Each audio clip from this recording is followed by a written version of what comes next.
সবাই শুধু বাঁচতে চায়, কিন্তু মা কখনো শুধু নিজের জন্য বাঁচে না, সে বাঁচে তার অনাগত সন্তানদের জন্য।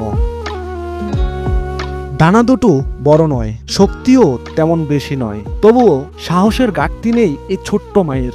সে জানে না পৃথিবীর নিয়ম, জানে না মানুষের নিষ্ঠুরতা, তবুও বুক চিতিয়ে দাঁড়িয়ে আছে ভবিষ্যতের সন্তানদের রক্ষায়। পাখিটি হয়তো কথা বলতে পারে না, কিন্তু তার ডানা দুটো চিৎকার করে বলছিল, আমার সন্তানদের কিছু করো না। মানুষ এখনো পুরোটা অমানবিক হয়ে যায়নি, তবে গাড়ি চালক রাখালো দেখিয়েছেন তার হৃদয় কত বড়। একটি প্রাণের আর্তনাদ সে শুনতে পেল, সে গাড়িটি থামিয়ে বাঁচিয়ে দিল আগামীর প্রজন্মকে, বাঁচিয়ে দিল মা পাখিটিকে। এটাই তো মনুষ্যত্ব। আজ সেই প্রাণের জন্যই একজন মানুষ থেমে গেল। এটাই ভালোবাসা, এটাই মানবতা। তুষার ঘোষ, মাছরাঙা টেলিভিশন।